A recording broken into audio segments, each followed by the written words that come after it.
Hello? Hey, recording this. I'm live on YouTube, yeah.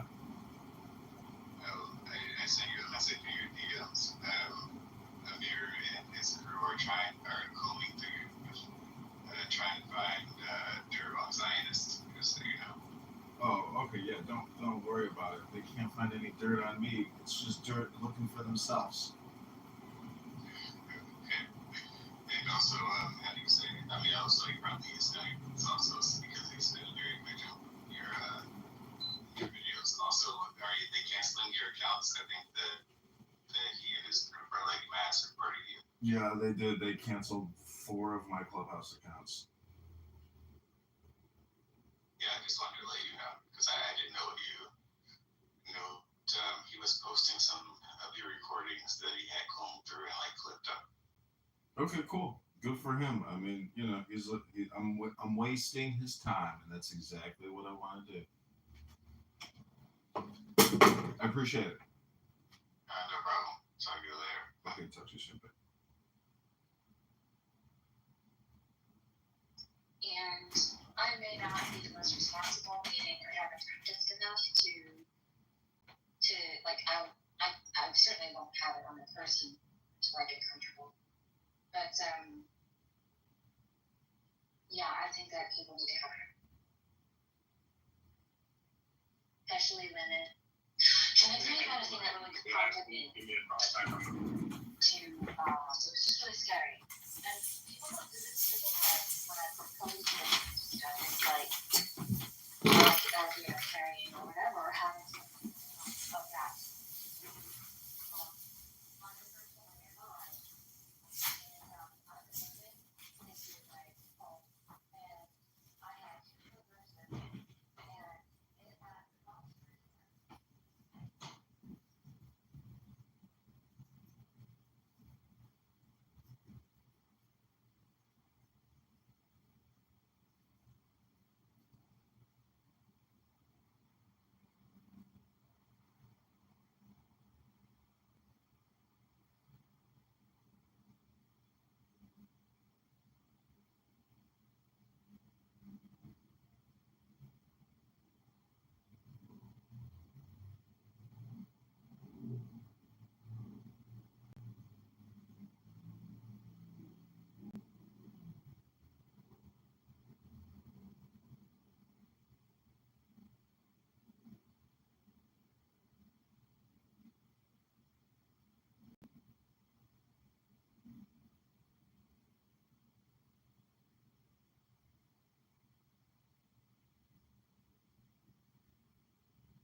leaning on a doorway, kind of blocking the walk channel, and there was a girl that was kind of in the area, and I was on the other side. But anyway, she was afraid. She thought that I was just like blocking her in. I was physically intimidating, whatever. And I was kind of demanding them bring my dinner out because they were giving me shit about the timing, and I was like, no, I can't have the dinner at the end of the because they immediately need me to work. Like, I need to get served when the bridegroom gets there. It's a common problem, honestly.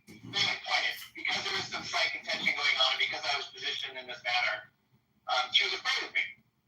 And I was like, fuck, I didn't dawn on me.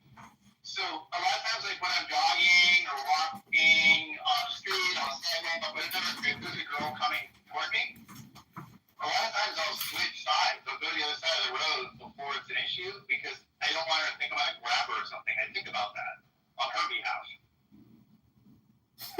which is not easy to do when it's not on your radar otherwise. You know, it's an entitlement that I have. I never worry about getting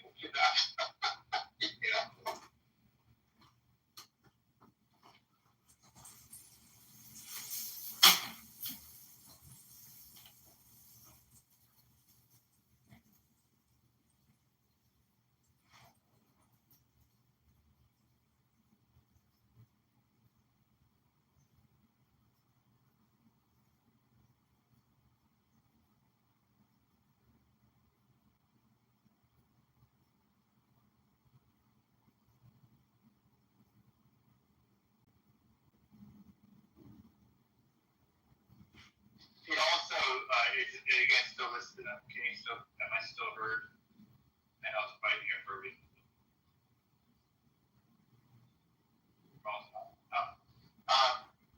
It also dawned on me. My daughter, who's 18 and super, super cute and attractive, half Asian, half white, so she's kind of unique in Georgia. Top it all off, which makes her even kind of more. Dude, I see it all the time now, and it's creepy as fuck because I never saw it before. But then she didn't want a job, and I was like, you should go work at Home Depot. Like, I loved working at the store when I was there. She's like, oh no, I could never do that. All the Hispanic day laborers and stuff, they would just eyeball me up and down. It's just, it'd be creepy as fuck. Like, I couldn't do that. And I thought, oh, that sucks. Like, there's places you can't even work because of how you know you're going to be like, Google? Like that you know, that was weird to kind of think about.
What's up, ladies? I love Mike Boo. I so appreciate him. I don't agree with him, but man, I enjoy listening to him.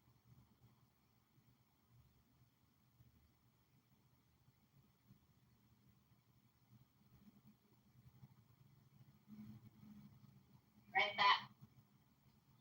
Man, I wish he was still here because I would love to like understand that way of thinking that you're gonna control the situation and even the criminals won't have guns and like the whole utopia thing, like it's gonna be a Meritopia, which is a great book by the way. But it's just crazy. I'd love to understand that mind frame, that way of thinking. I'd love to understand the logic in that. Because I would join that society, but to assure that is impossible. I don't think anyone could come up with all the facts, all the rules you need, and how you would assure that safety. It's impossible, and it's not the job of the government. And so now we even go through these conversations and these mental exercises, and I sit there trying to understand how Mike would achieve his. And is he Canadian? I don't think so. But No. Yeah, I think the point, I love your hair, Edie. I think it looks great. my hair. Well, wasn't it blue before? Oh, that was purple, but it was a filter. I do have it actually purple in like the back. You can't. It's not in that picture, but that all purple was a filter. It wasn't actually that color. So there. I'm back. I'm sorry. I had to go potty. That's okay. I think I'm that being a good water the guns being part of our Constitution, the right to bear arms, is too much a part of American culture where you can't, like, in Australia, they did taking the guns back in the 90s, but I think, I don't know who was talking that said, yeah, America's different. I think that's true, and I think you can't achieve something like that here. It just wouldn't work at this point. The cat's already out of the bag. I think you can ban assault rifles, things like that just are, nobody needs, no civilian needs that, but banning guns altogether just, I think, would never work here. Well, and the threat of it, like I said in the chat, the threat of it over the last 3 decades has contributed to the largest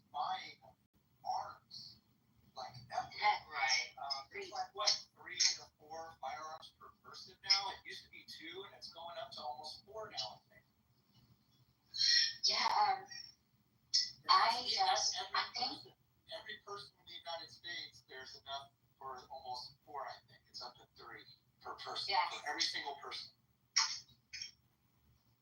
It just, I think that, I don't know, I think people are just becoming more aware. They're becoming more aware of the threats in their neighborhood. Like, for example, okay, what I mean by aware is, when I was a little girl, there were a lot of predators around that the parents were absolutely oblivious, unfortunately. And because we grew up, I'm a Gen X, and because we grew up and now are no longer ashamed, or whether they have been tampered with or not, they know someone who has been, and they're like, that's ridiculous. And especially to the extent, even if it was just one in, I don't know, 20 or something, but the ridiculousness that it's going for. And you know there's probably even more than that because of generous statistics. Let's just say, because I don't trust statistics. Anyway, I think people are becoming more aware now that there are dangers.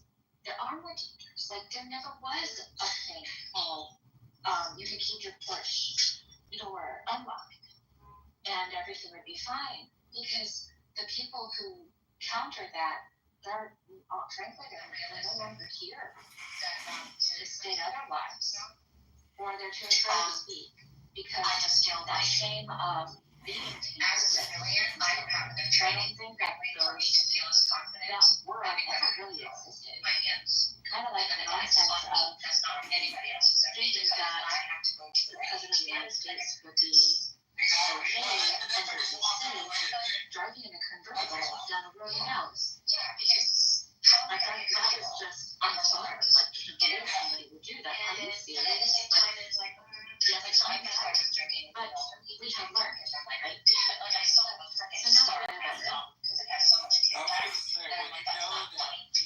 And then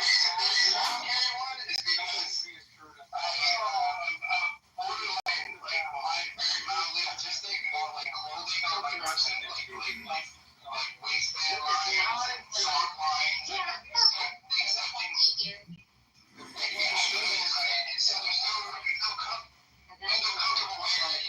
and the more that, and I'm one of those people I love those, if you ever want to talk about that stuff, but basically, I don't think Marilyn Monroe, like, that was something that,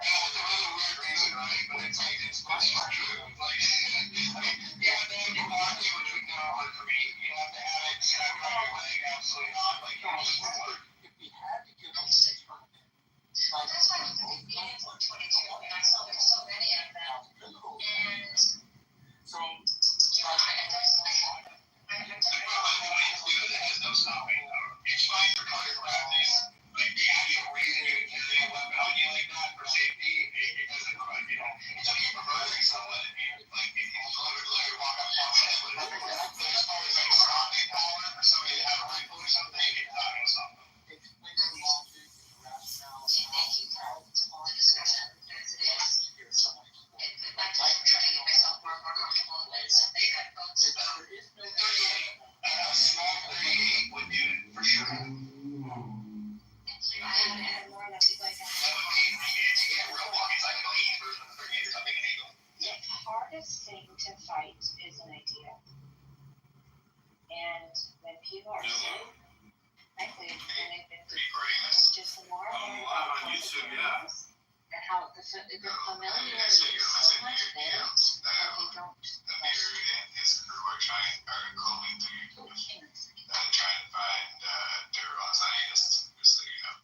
Oh, okay, yeah. Don't worry about it. They can't find any dirt on me. It's just dirt looking for themselves. It's fear. People are getting fear. And also, having said, I mean, also, you probably it's also very vigilant. Your videos also, they cancel out your accounts. I think that he and his group are like max reporting you. Yeah, they did. They canceled 4 of my Clubhouse accounts. Just wanted to let you know, because I didn't know if you know that he was posting some of your recordings that he had cool during like flipped up. Okay, cool. good for him. I mean, he's like, I'm wasting his time, and that's exactly what I want to do. I appreciate it.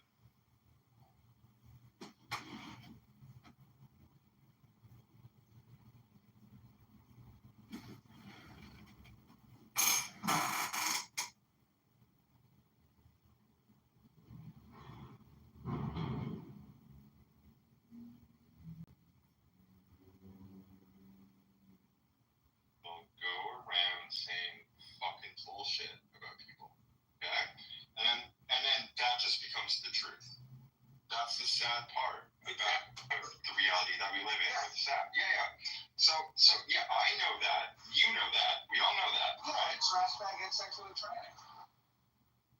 No, trash bag, you tried to have sex with a tranny and they turned you down. That's what I heard. Right. See, you didn't even fucking have the story. Anyway, proving my point. Let's move along. No. Okay. That's the thing. The public opinion about, right, like my friend, everyone knows the story. Right? He's very open about it. But everyone has this perceived notion about this. But not everybody, I'm very open about it, but they don't all have the accurate version. They don't have the accurate version, that's right. But my point is that when you say something publicly on a public stage, not privately, right? Let's say you have an issue that I talked about. And you came to me privately, much different. That didn't happen. So what actually happened is that he said this. Well, then, on top of what happened 2 days ago, he says that in the morning. Well, then, late at night, and they have a big room, right? And I know people's opinion about Pepe. Now, so Pepe was caught a doxer by JP. So then Pepe has a room. Well, I get DM from someone. They go, hey, Pepe has a room about how he got caught a doxer just like you. And I was like, wow, that's so crazy. And actually, before Keegan, wait. To be honest with you, you're listening to Keegan. It's Keegan's turn. I made this room so I could get this off my chest, not for you to come on my stage, for you to interject on my stories. All right, continue. Don't get distracted. Continue. You're right. I do get distracted. So Pepe's room. So Pepe was in that room.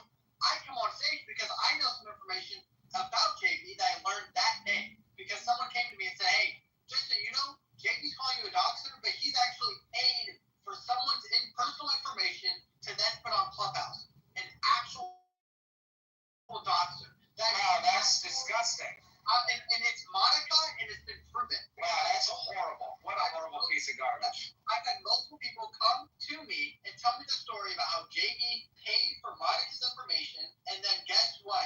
Doxed that information that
where's the accountability here?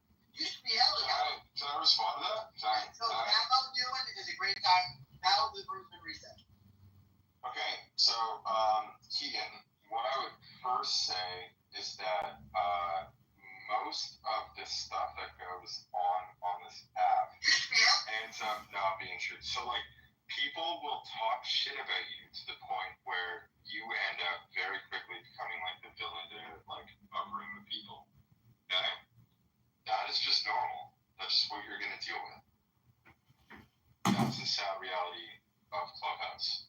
I don't agree with it. I actually like the truth. I value the truth over everything else. Okay? With that being said, what else is going on Clubhouse is that it is a dying app where there's not a lot of users. No, wait, hear me out. Let me finish my point. Because I've listened to you. Just to continue. Yeah. So it went from being 150 million users to downwards of 10 million. And I would say that most of those active users are probably from India or like some place like that. So our people that are like European or North American are looking at Clubhouse and saying, hey, there's not that much going on. So that's part of the reality. Now, I actually think that EP is kind of correct in his freak out because I agree with him to a certain extent because what he's doing is he's not running rooms. What he's doing is going into other people's rooms and he's directly talking to them. Okay? And the other content, quote unquote, content creators that are on this app that are left, because most of them are left, are pretending that they're running big rooms when in fact they're not because no one fucking cares. Okay? So like the reality of the situation is that this app is kind of not taken that seriously and people are all causing shit to each other. And I think that you shouldn't worry too much about it. Like I just got kicked out, dude. I am friends with like the entire Jewish community on this app.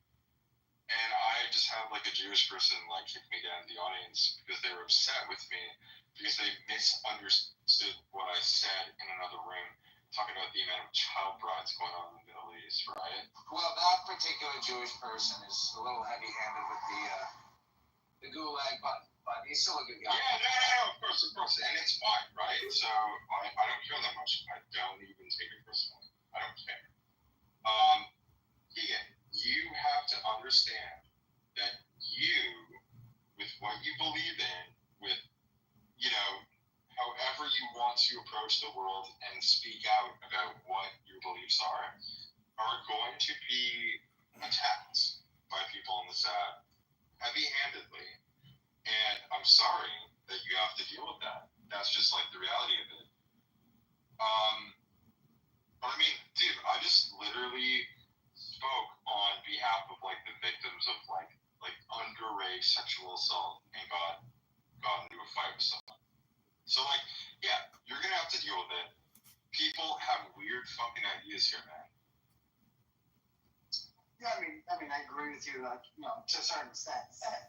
That you know, at the end of the day, like when you say a view that people don't agree with, they're gonna attack you and do all these things. But my point is that again, like with these rooms, and you're absolutely right. Like, who cares if your room has 50 people because that's now a large room on Clubhouse. When you're like season 1, season 2 of Clubhouse, you know, a room with 50 people was a small room, right? A room, it used to be a room with 250 people, 200 people was like your average room size, and now it's much different. So I agree with you to a certain extent, but my point is that there's a lot of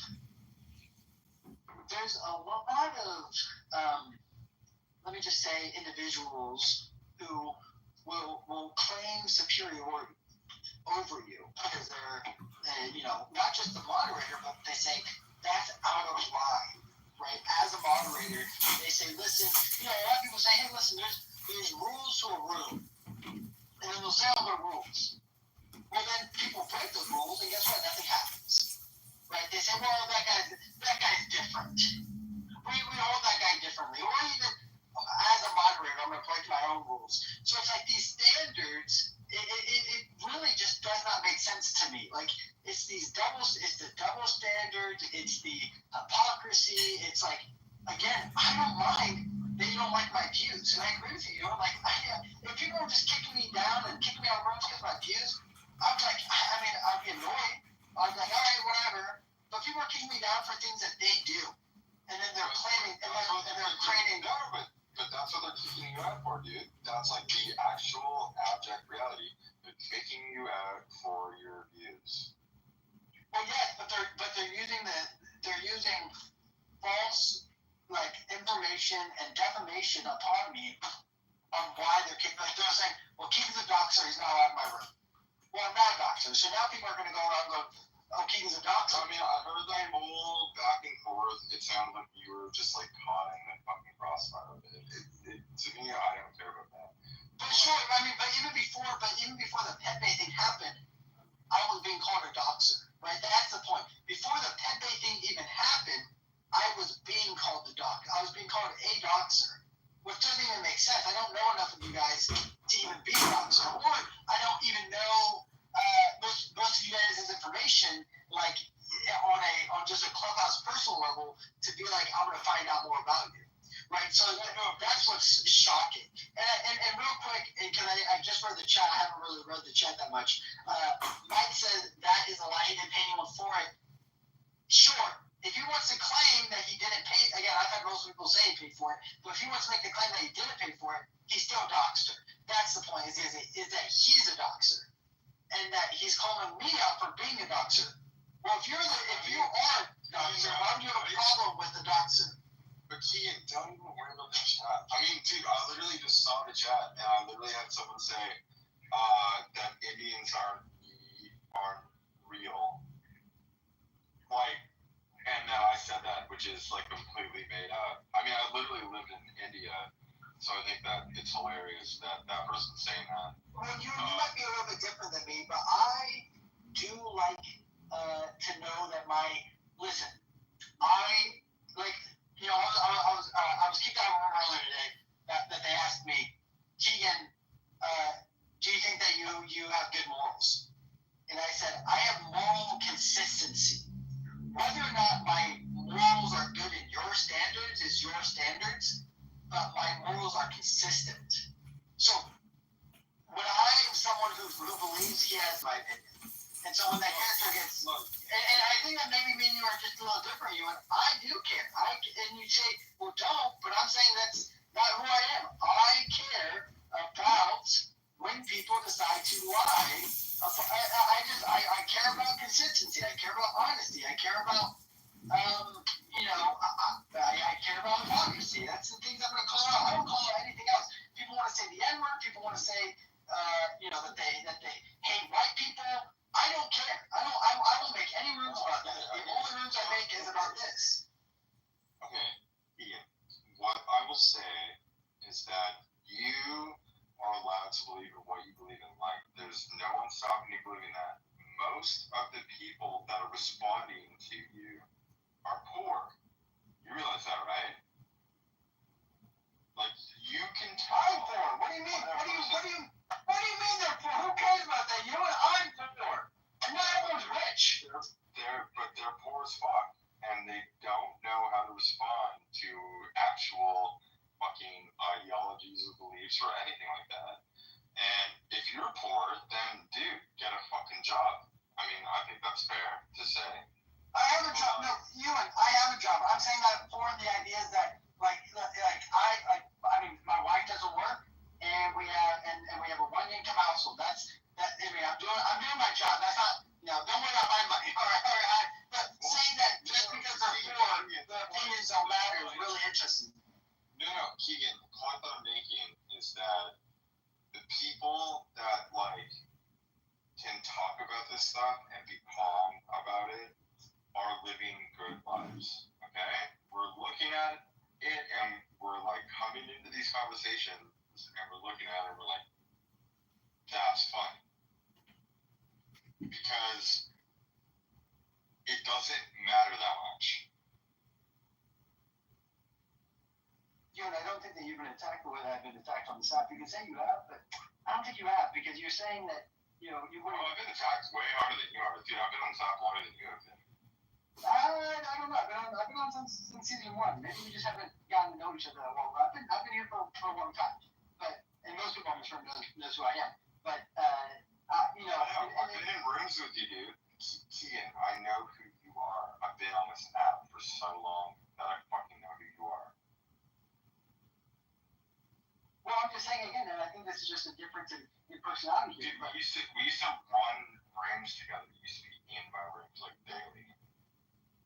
Well, listen, I mean, welcome back. And this is what Clubhouse has turned into since you've been gone. But it's true, though. It's melodramatic and might not truly matter in the grand scheme of things. And when I get off the set, I don't think about it again. But when I'm on the set, I like to be perceived a certain way. And I'm not being perceived the way I believe I should be perceived. I believe that others should be perceived in a different way. You gotta tap, but you gotta tap for someone. Look, I don't think that it was fair that you got called out on doxing someone. I don't agree with that. I saw the whole thing go down. I was in that room. I think that you should absolutely be angry about that. But what I will say is that you will be attacked no matter what on this app. Because this app is filled with people with borderline personality disorder. And also, I do agree with you. This is an audio social media app that a lot of people don't get to talk to a lot of people. I'm the same way. I live in a very small bubble with this very small community. Like all my friends are Christians. Everyone I interact with are a certain type of way, certain type of thinking. So I really enjoy being able to get out of that bubble and really see what people are actually talking about. That Try Twitter Spaces is different. I don't like it. Clubhouse is where I'm really grown to really enjoy. I use this as almost a podcast, way of and then also it's like a phone call.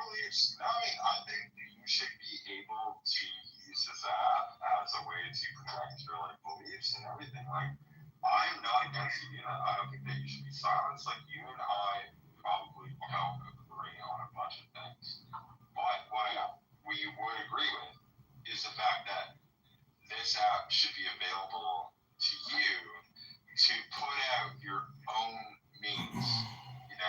So you should be able to tell people how you're feeling, what you want to broadcast. Okay? I think that what is going on is that people have told lies about you. I'll agree with that. I'm going to say that they were lying, and you got thrown under the bus. But do you know what the best thing to do is? Go ahead. Tell them to fuck off. Go into their rooms, fucking stay in their rooms, fucking start your own rooms like this, where they're literally if they come into this room, you get to have that debate, Literally, when I have people who disagree with me, I will either join a room, or I'll go into another room, or start my own room, where those people are seeing the title and they don't agree with me. And they're angry at my title, so they want to come in and they want to make a point. I'm great. Well, again, so my point is, and I agree that Clubhouse isn't denying me the access to say my opinion, right? My point is that the public square has become very, very small because this app has become very, very small. I don't even think when it comes to American European users, and I'll say, and I'm gonna have to clarify it because I don't think many of us go into a lot of mainly black spaces. When it comes to the political, cultural, societal discussions, I would say that's less than probably. It's probably less than 10,000 users, guys, right? And consistently, it's probably less than. No. There are 10 million users on this app. Well, sure. I'm not saying that there are 10 million gets abused is I'm saying when it comes to American cultural discussions or political discussions, it is less than 10,000 people. Why? Because I've been here for, just in the past year, it seems like every single room is easy. I barely meet new people. Barely. And every room is less than 100 people. So it's like I can venture into different rooms and, it probably all adds up to that amount of people. So my point is that when the larger rooms, like healthy debates, or like, any of Roger Mayhem's rooms or any JB rooms or what have you, when they decide you're not a part of this room anymore, well, now I've been ostracized to the out. I'm an outcast. And even just to listen, not really talk, right? Like, even to listen, I was in JB's room and he said, why would you want to be in my room now? I can't listen. I can't enjoy a podcast. I can't enjoy the discussion that may be taking place. Not to listen to you, but listen to someone else. So that's my point. Is you're absolutely right. I could open my own rooms. But I don't have the time to always do that, right? I'm working right now. I'm working throughout the day. And so my point is that like these people who get to conduct and pretty much control what other people are going to listen to and consume will then create outcasts and say you're not a part of it, right? They've done it to the Diogenes before. I know that you don't like the Diogenes, but they do it to Diogenes. They do it to they've done it to me. They've done it to a lot of you. They've done it to you. Where it's just like for some reason, where John Kitover is such a good example. And John, I just have one issue with John. And I realized, what? Clubhouse reports every room. John reporter our room is just it's the same thing. Who cares? I used to kick John out because like John reports are good, but then I read terms and conditions. I don't know recording every single word doesn't even matter. So, but yeah, so I find it just again we're allowing pretty much like dictatorship, and then these people will say the reason why you're not a part of our clique, the reason why you're not a part of the public square is because of something that I also do. And I gotta prove that you do it, but really, and it's just like as you said, the real reason is because they don't like you. They don't like your views. It's not what actually is being said. It's something underneath. Go ahead, bro. I was going to say this earlier about kind of things was in the room, but it was hard to kind of word it into us, as you know. But yes, so whenever that whole grad thing was going on, and then the spillover into masculinity, JB was locked up in there. And he's very long-winded, and so it's kind of hard to predict when the end of his sentence is because it just keeps going on and on and on and on, like the other guys are fighting. But he kept on saying, "Excuse me, I'm talking. Excuse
It's really it's regular, it's natural. Like you read, players that manage to create all sorts of weird real people who I got to actually know in person in real life, right? Like that's actually happened.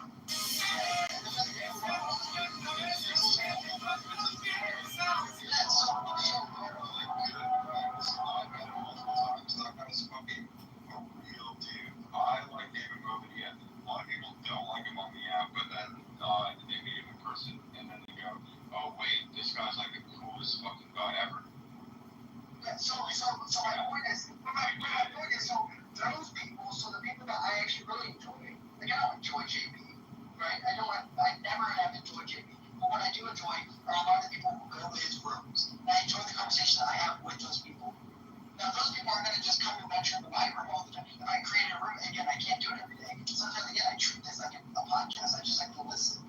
And so, again, when you are decided that you are not past these individuals, I just like, dude, I like, just because what? Because I decided to say that you're orthodox. Like, all I've done, it's not like I said something actually egregious and disgusting towards him and said something about his children or anything like that. All I said was, you actually doxed someone, which he doesn't even, it's not like he's saying I didn't do it. Even throughout our DMs that we had together today, he never decided to say he didn't do it. He just was like, you are, whatever, I'm not going to bring it all. But yeah, so that's my point. I understand you and what you are saying, and I agree with it completely that most of these people are losers. Most of these people are crazy individuals. I remember when Europa was on this app, I think he's actually back on this app, was like Hermes. That's just so everyone knows, if I dox him, most people know this about Europa.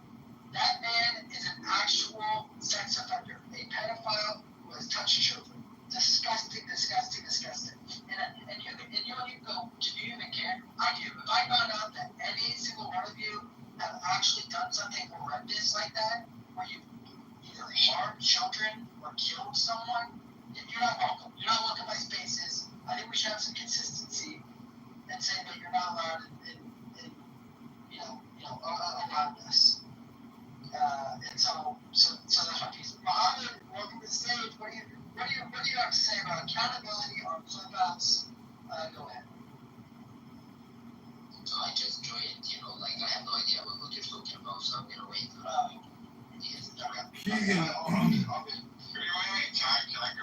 Keegan, hold on 1 second. John, I know that John been trying to get in, and then you of course you go. Go ahead, John.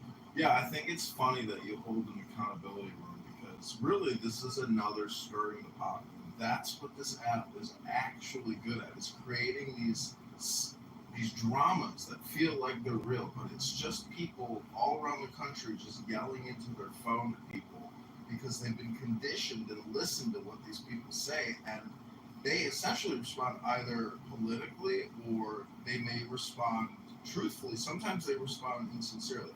But anyways, you can see the gentleman in my PTR. That's Brad. Many of you know him as Brad S.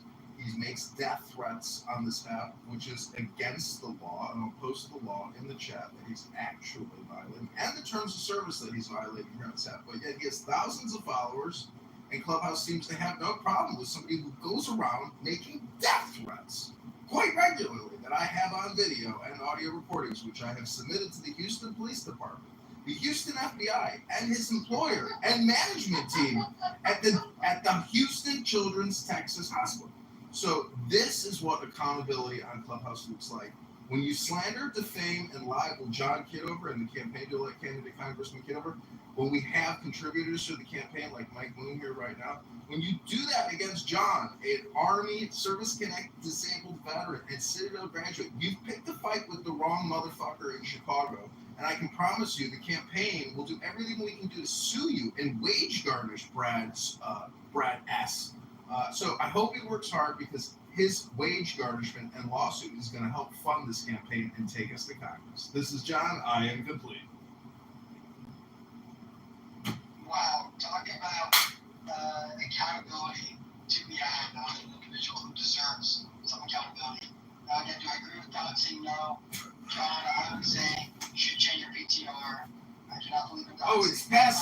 we've actually sent the documents, the videos, to a law firm today who will actually be filing a civil lawsuit against Brad. So we're there.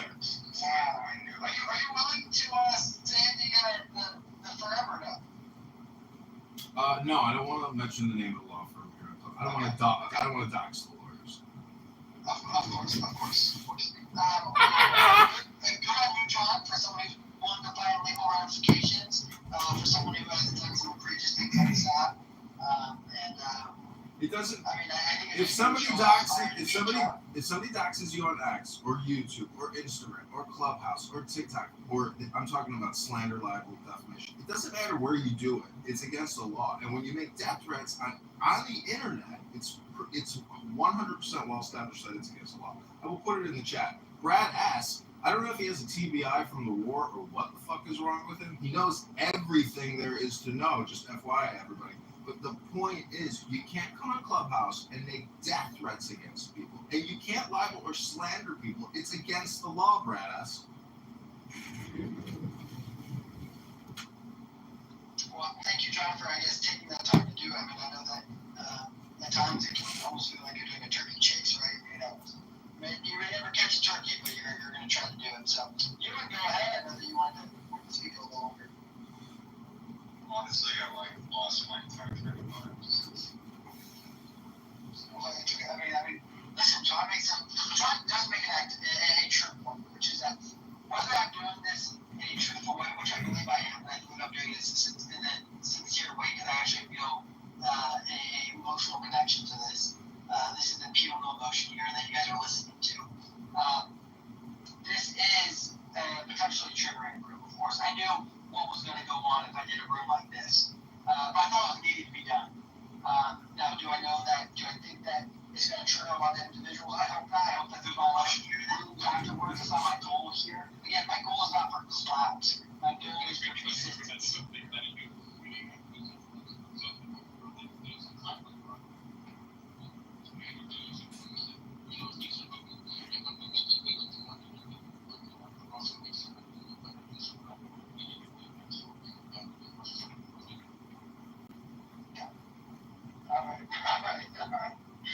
Well, that's one of the 10 million users that you were talking about that venture. We have a craving for curry.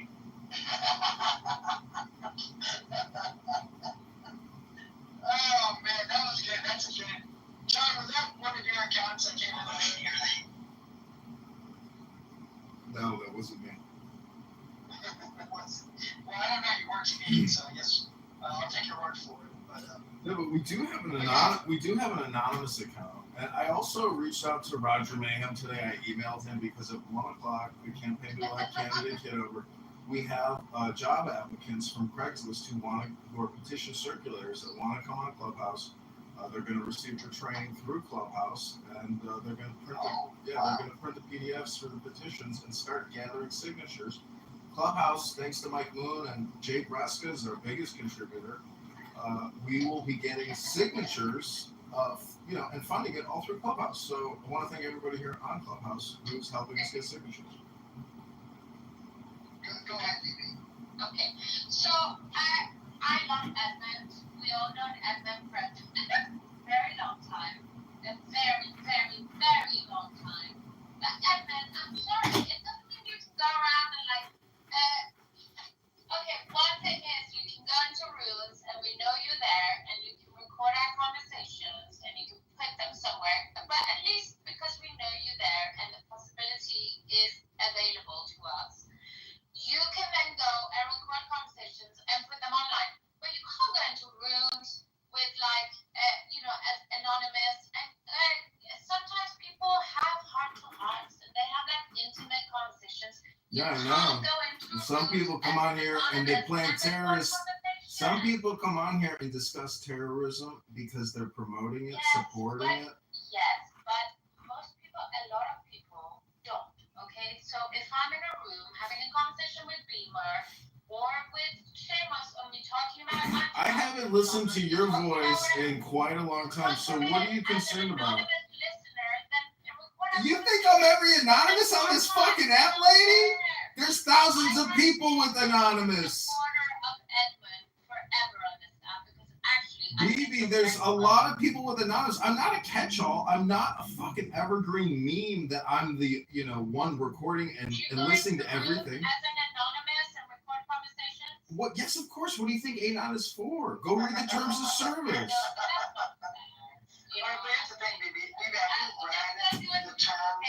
BB, have you read the terms and conditions of Clubhouse? They own all the recordings. So that is isn't that like colonizing, or isn't that like a hostile takeover, or It's not 1665.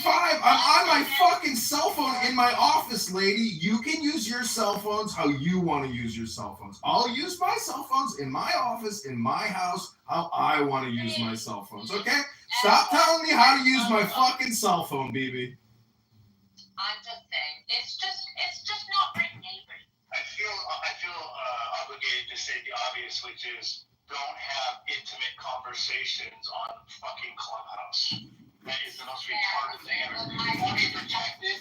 You want to be protected from intimate conversations on Clubhouse. Holy shit! Well, also, baby, why don't you just do a private room if you're and invite the people you want to Sometimes hear? you come in, you don't even think about it, and then it's like, I just you. Well, then that's on you then. That's not on anyone else but I you. don't say anything. I don't care.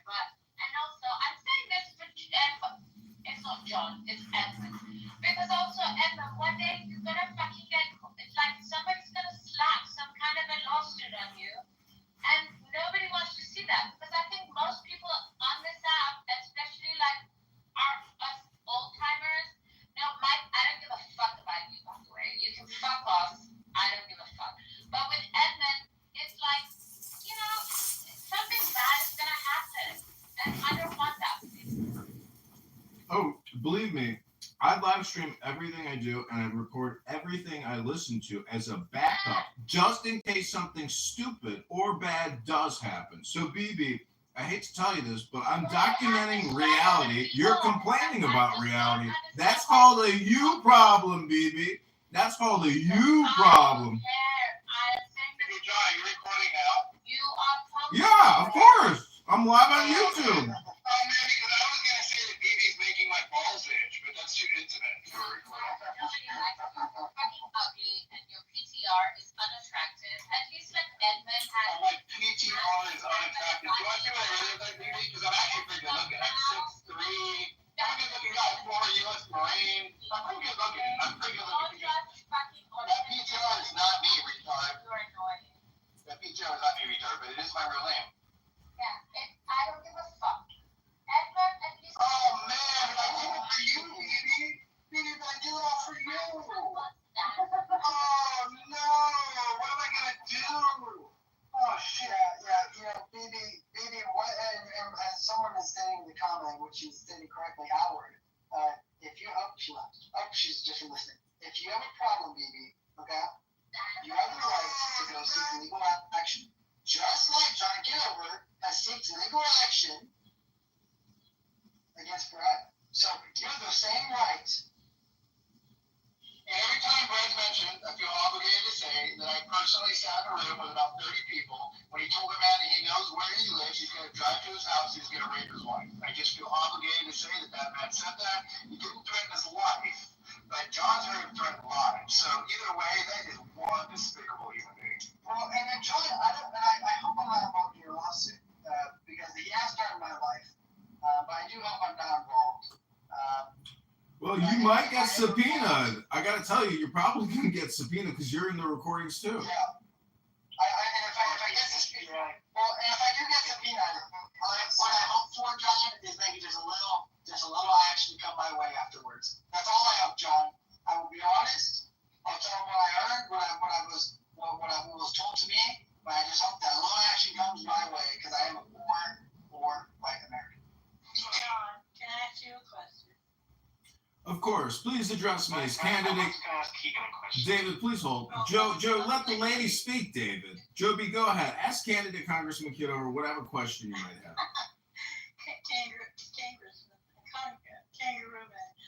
Congressman, I'm sorry, respectfully. What's the beef with Brad? I mean, Links are in the chat, Joby. Take a look. It's all on X. I've notified the Texas Children's Hospital in Houston. I've notified the FBI. I've notified the police. I've notified my law firm in Houston that are filing a civil defamation lawsuit against Brad Stauffenberger in Houston and Minneapolis. You'll have to listen to the videos. You'll have to watch the videos. They're hours long. Brad goes on for quite a long time, Joby. And I've got a lot of videos, and they're all going to be released publicly. And the FBI's been notified. The police has been notified. His employer's been notified. It's all out there. You can't come on Clubhouse. You can't make death threats. And you can't defame, libel, or slander people. It's against the law. And I'm going to hold this Irish potato-eating motherfucker. He's guilty. I'm filing a lawsuit. That's it. That might boomerang on you, but. Are you okay with them making death threats to people, Joby? Is that acceptable to you? No, but John's not much better. Nobody, I mean, Well, they actually want death threats, and they're not death threats. I know what you're gonna just be better on it. So John's no better than Brad, really. John, I don't know. I haven't heard John say he's gonna rape anyone's wife. I haven't ever heard him make death threats to people. Never once. Never once. Joby. Wait, by the way, when people do that, JB, it shows that they're pretty horrible fucking people. Hey, I'm Joby. Please don't confuse me with JB. Joby. It means they're pretty fucking horrible people when they say things like they're gonna rape people's wives and murder people. Joby. You leave that on the app? Usually it means they have a small penis too, and they're trying to be a man, but that's another thing. I know. Well, he was in the Navy, Mike. You know, look at the guy in my PTR. That's Brad in Houston, Oh, no, Texas. look how fucking dopey. That's an ugly dude. Look at dopey fucking eyes. He looks like he's stoned. Like, what the fuck, dude? Mike, I just looked at your PTR. Don't tell me. What does that mean? I know, but it's. I'm not gonna look at person, Joey. You want to go very short for it? I'll put it. Hang on a second. I'm just looking. I'm also 6'3", by the way. I got a lot of trail when I was younger. We're all good looking. Shapely. Well, no, Brad's not good looking. Brad looks like a big fucking goat who's stoned. You see his picture? Yeah, my brother went to, never mind. There's some military connections. Wait, I hate to interrupt. I just got an email back from the law firm that is suing Brad Stauffenberger for libel and civil damages.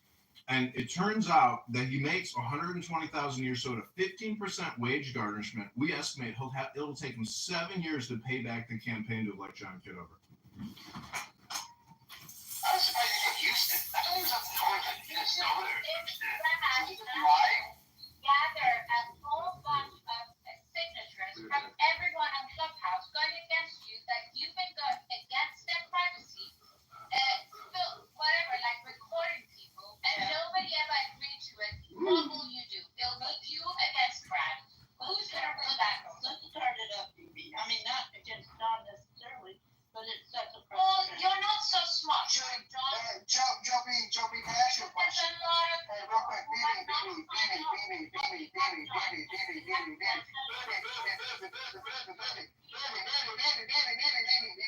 Joby, You in those hooker stockings in your PTR?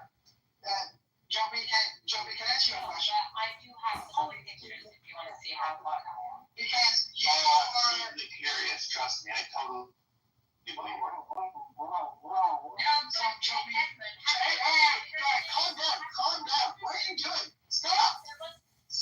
What are you doing? You're coming on my stage and you won't shut up. Like 2 seconds, bro. So Joby, you're friends with Brad S. Joby, what do you think of Brad? Not once, but now twice claiming stolen valor onto actual men who served in our military. What do you think about that? I think this is a public open app and anything goes until someone gets sued. And if you want to be the first to set a precedent, go for it. But I agree with BB. If you don't like something, get a petition going that will get legislators involved. Period. But Joby, you didn't answer my question. Do you think that that's a good man who's claimed stolen valor of 2 different individuals, and then those claims are proven to be untrue? I have not seen the proof. I have seen opposite of proof against it. I've seen proof that he is telling the truth through my brother, who is Scooby-Doo on this app and who worked with him. didn't serve in the gay Navy. I just said that he was accusing other people of stolen valor. We're not saying that he didn't serve, Joby. We're saying that he's claimed that John Kitover did not serve, and that he also claimed that Diogenes did not serve. Hey, Keegan, I could claim that, but on an open app like this, I'm gonna win in court. Just not gonna. That's not what I'm asking. I'm asking you, do you think that that's a good man who would claim stolen valor? Not his judge, nor are you, Keegan. You are a judge, though, of human integrity, are you not? You can feel okay to judge a man that says he's gonna rape people's wives and murder people. It's okay to judge, Joby. You don't need a committee for that, Joby. I don't have to like him. I do like him because I know him through my brother. Okay, but Joby, you're not judge. Maybe, you know what? Maybe this one I go with you. Okay? I don't really know you so well, and you're God, okay? You're making this room about you and John Kitover's fight. That's not what the room is. You want to take accountability. She's God. People who want to take accountability are going to be God. They're going to be shut away. We're done with these people. Keegan, let's point out that Howard down there with his fake ass PTR, whatever the hell he looks like, he put in the chat that if somebody has a problem with John Kitover legally, they have the right to sue him. That's me. Yes. So what I'm telling you is when I have a problem with you and I feel you've infringed upon my rights and you've broken the law, I have the right to redress that and sue you. So it goes both ways. And if anybody here wants to sue me for recording them talking their stupid shit on Clownhouse and putting it on YouTube, feel free to send the lawsuit and I'll counter-sue you. So have fun with all your lawsuits, everybody. But it's so, and I appreciate John, and yes, absolutely. If you have a problem, but Joby says I cannot, that's not my place. But my point is, it's really interesting when you ask these people who are good friends with these individuals, and you say, hey, listen, this individual has done this thing over and over again, right? And they say, well, that's not my place to judge. Well, do you go through your whole life and it doesn't matter what people do? And you just go, no, it's not my place to. Like, no, we are a judge of integrity and a judge of character every single day. That's how we conduct ourselves. So why are we conducting ourselves completely differently on a Clubhouse app? If someone in my personal life went to 2 different military men and said, you've committed stolen valor, and that was proven wrong, I would say that man is deplorable. That man is a liar. That man is deceitful. And I would not trust that man. And then on top of that, if that man said that he was going to go to someone's wife, go to someone's house and rape their wife, or go to my house and kill me and have sex with my wife, I would claim that man's crazy and deranged and a psychopath. I wouldn't need to think that, or if that claim was made to someone else, I wouldn't need for someone else to tell me whether that man is good or not. Or have sex with your daughter. She did say that. He also did say, he has said so many things, not just to me, to John Kitover, to Mike Moon, to every single public person on this app, that he doesn't know what he thinks. So John Kitover saying that he's willing to sue him. He's willing to use legal ramifications. You might be held accountable. You might be held accountable a little bit. You might just a little bit. This is not a roast room of Brad Stauffenberger in Houston and Minneapolis, who works at Texas Children's Hospital as a claims manager. It's not a roast room. This is a legal notification room, Keegan. John, I made it very clear that I do not want the doxing. I've asked you to take his PTR off. Do not say his full name. I do not believe in doxing. I do not dox individuals. I do not believe in doxing. Oh, I'm not doxing him. I'm publicly putting him on legal notice. He has received public legal notification now, Keegan. This is how he's been served. So I want to thank you in helping me achieve accountability here on Clubhouse. This is candidate Congressman John Kitover for the 16th District in Illinois, running against the rhinoceros vaccinologist and $20 trillion super debt creator, Darren the Hood Rat LaHood.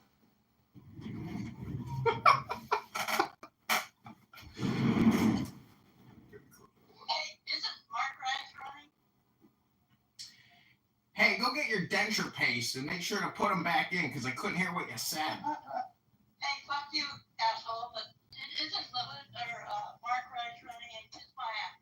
I don't know. Why don't you Google that? Let me Google that for you. Joe B, take your education policies. I looked you up on your website. You told me to look you up. You're not on that website. There's a bunch of other executives. You don't exist on that website, Joe B. Congratulations. I work for Robert and I have a contract. Not showing you my contract, dummy. Okay, you stupid dummy, you dumbass, stupid ass. Go ahead, Joe B. Do whatever you want, stupid ass. You big pussy. You big bully. That's what I want to hear on this app is that. All right, I don't. That's all we need to hear.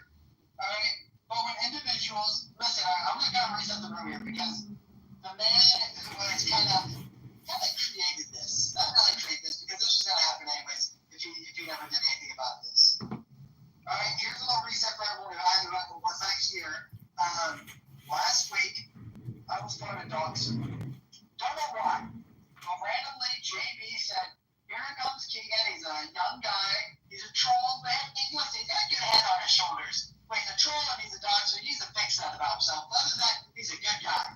I have a random stranger telling me I'm a good guy, but I got some stuff to fix. I'm a doctor and I'm a troll. And I thought, yeah, I'm going to let that slide down my back. I don't care. Then he makes a claim 2 days ago. Again, the same claim. Here comes Keegan. He's young. He's a troll. He's a doctor. But he's a good guy. I thought, I'm not a doxer. What is he talking about? So then I started saying, hey, I'm not a doxer. What are you talking about? And he moved on. He never said a word about it. He actually muted out, didn't say a word to that. Someone interjected, and then the conversation continued on. So then I was like, man, that's really interesting. Why is he saying that about me in a public room in front of a lot of people? Well, then someone reached out to me individually and said, hey, listen, it's funny he's going to a doxer when he's doxed Monica. When he got Monica's information and doxed her. Now, I was told he paid for it. Supposedly, he didn't pay for it. Which I guess it doesn't matter if he paid or not paid. He still doxed an individual. He still reached out to someone to find out personal information about that person and then doxed him.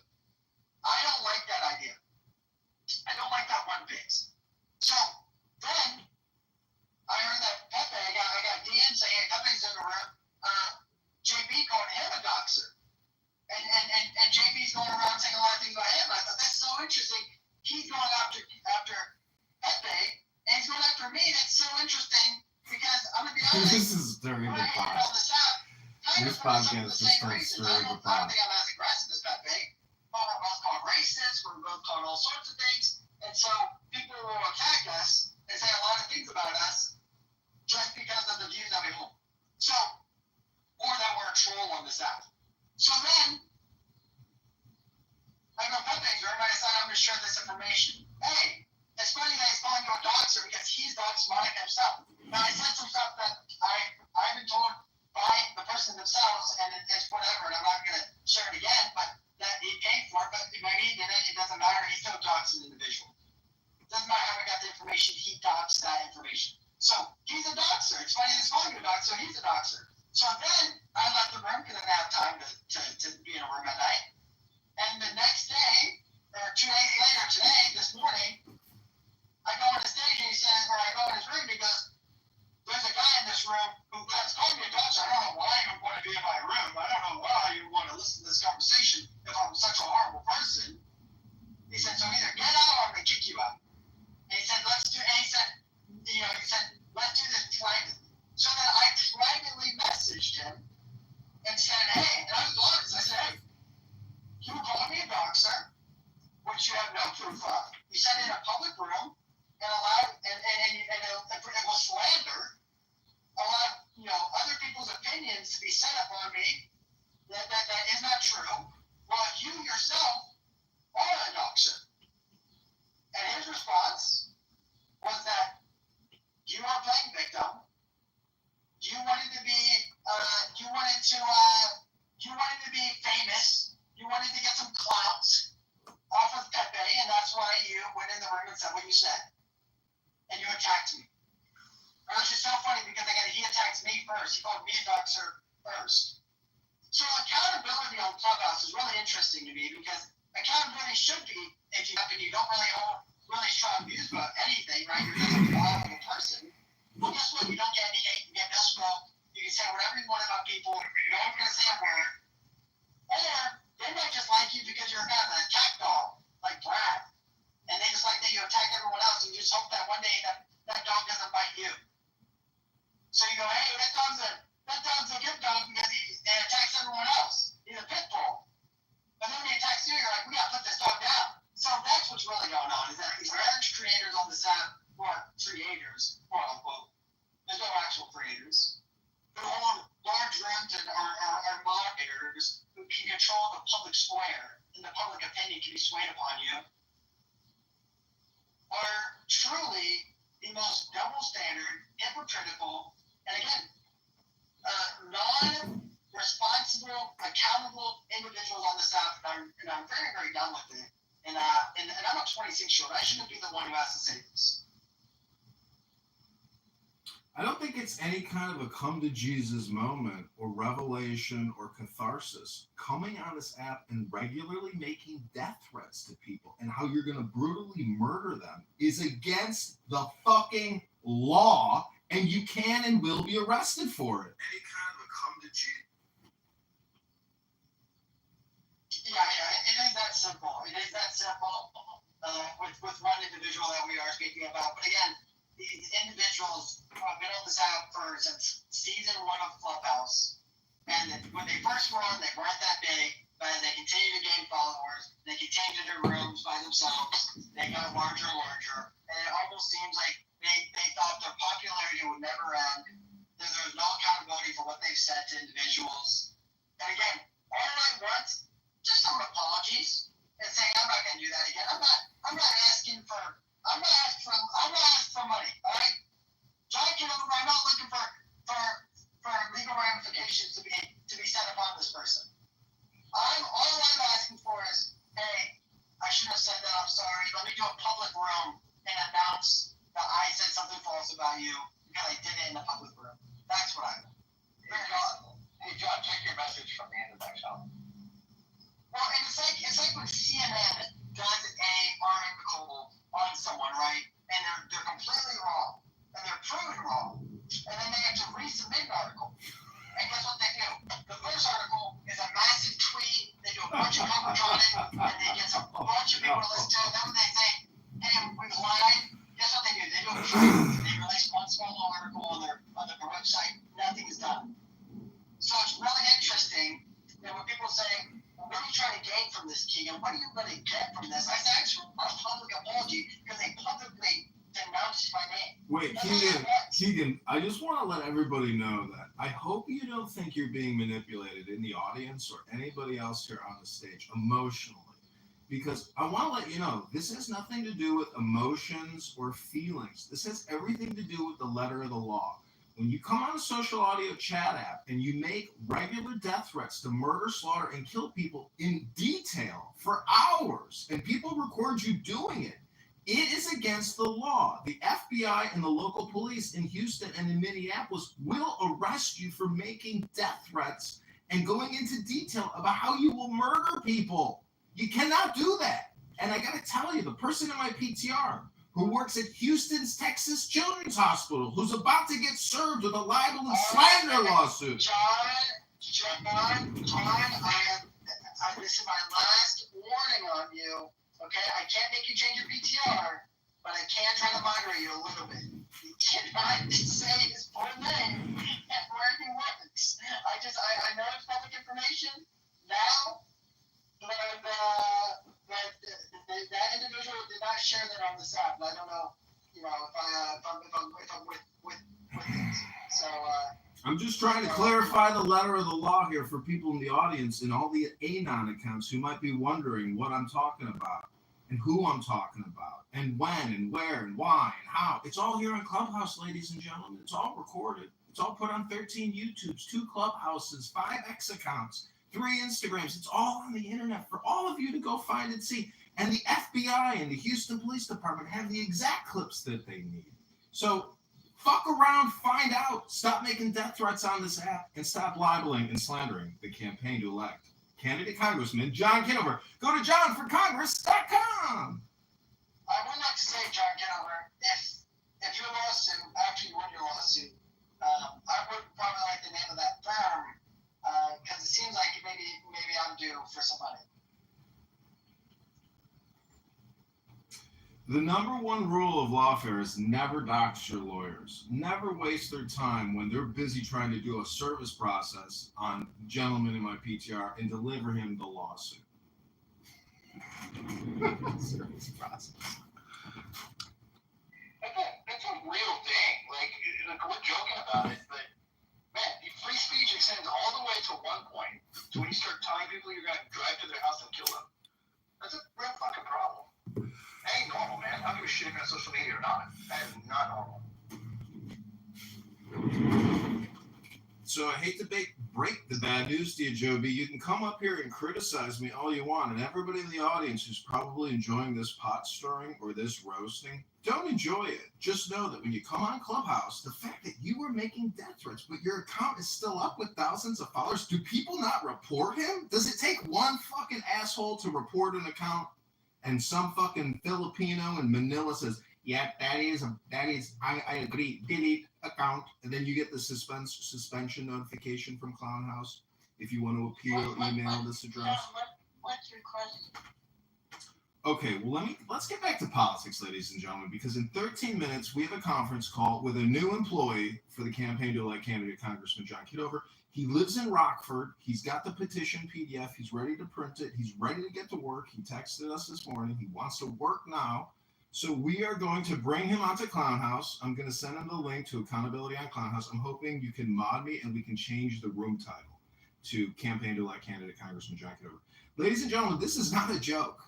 This account at the bank with $610 of your Clubhouse clown dollars is in the bank. We're going to spend it, and you're going to watch me do it live on YouTube, ladies and gentlemen. If we don't win the campaign, at least we got a YouTube business, ladies and gents. This is called killing two birds with one stone. This is how a Republican capitalist does business, ladies. This is how you use the law to get to positions of power. You don't let people get away with breaking the law all day long in a Clubhouse and make death threats against people. No, you report them to the authorities, ladies and gentlemen. That's what the campaign to elect candidate Congressman John Kitover believes in. All right, let's. I'm gonna look up using ChatGPT, John Kitover. We're looking up, can you make threats? We're gonna look this up. Let's see what ChatGPT says. Joby's not impressed with your measly sum of $610, John. She's a big spender. She thinks it's not very much money.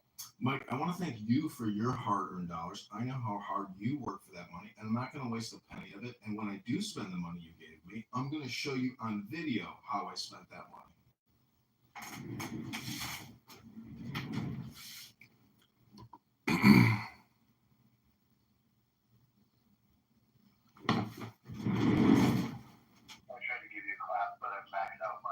It shouldn't take videos. Okay, here it is. John. John's absolutely right. I don't know why I kept using the chat saying that they can't do this.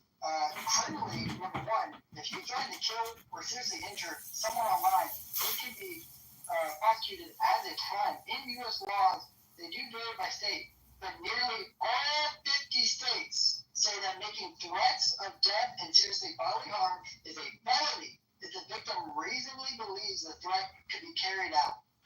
Even if you didn't mean it, intent isn't always required. Just the act of making the threat and causing fear can be enough.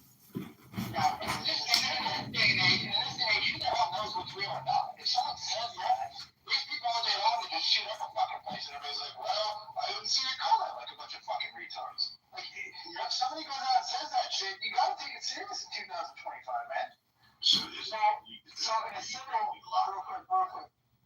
real quick, Lucifer, I gotta finish reading this. So for a civil case, the victim could sue you for intentional infliction of emotional distress or harassment, especially if they can show the threats cause them fear, anxiety, or damages like therapy costs, loss of work, or moving expenses. In some cases, victims also seek restraining orders or protective orders, which can carry legal penalties if violated. So, John Kitover has a pretty short case. That sounds like a slave owner filing for a grievance. Wait, Keegan, I got it. Lucifer, please, Lucifer, please don't interject into this conversation yet. Lucifer, please stop, Lucifer. I can't put Lucifer on this recording, Lucifer. I don't want you in the legal documents. You don't want to be involved in this lawsuit, Lucifer. Listen, No, I'm just. Lucifer, hold on. Hold on. I'm quoting Pepe here. Hold on. Okay, that quote's for Pepe. Hold on. Okay, so we just got an email from the lawsuit suing Brad. Brad, I won't mention his last name because we don't want to dox the man in my PTR. This is what they just wrote us. You're not going to believe this. It is illegal to come on Clown House and make death threats, as you just heard from Keegan. Sorry, I'm not at the letter yet. But the point is, ladies and gentlemen, You had me on pins and needles, man. listen, there's a lot of people in this room. Look how many Anons. This is the biggest Anon audience we've ever had. We got 5 here. Okay, so in 8. Also, John, I'm so sorry, I did not want to interrupt you. I actually thought that you were baby Pepe, but you're saying you were not baby Pepe? No, this is. Listen. I'm totally transparent. You guys can go to my YouTube live anytime you want and watch what I'm doing here on this app. And the fact of the matter is, this is my only Clubhouse profile right now.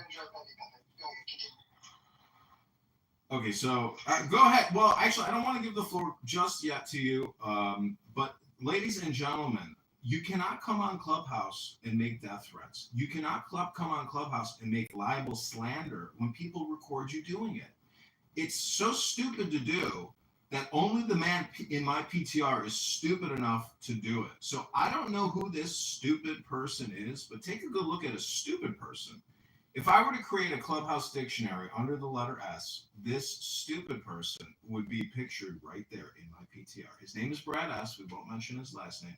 But the FBI and the Houston Police Department have been notified and have received audio recordings of Brad S. making death threats. Now, whether or not the government is going to take action and bring accountability, well, I hope at least the management team at Texas Children's Hospital enjoys the videos and recordings as well. They have been notified on X across multiple accounts tagged at the Texas Children's Hospital PR, the public relations. They know who he is. He's their claims manager. He works with insurance companies and sick children. But is this the nice, kind, gentle man at the hospital that might greet a family in mourning who can't pay their health insurance bill? Or is this a man who comes on Clubhouse, knows the answer to every single thing there is, but still makes crazy death threats to women regularly while he's being recorded and he knows he's being recorded? So, ladies and gentlemen, I don't know who this stupid person is, but if there was a Clubhouse dictionary with the letter S, this is where this stupid person would be. Well, you don't think it's for the person that's that's showing their fragile ego. You don't think it exposes a fragile ego?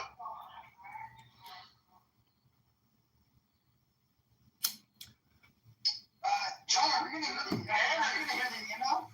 You guys got a fragile ego. There's people that make millions of dollars off other people's fragile egos in the legal fucking day. He's running for Congress, man. He needs money, Lucifer. Fragile egos aside, he's going to make bank here if he wins.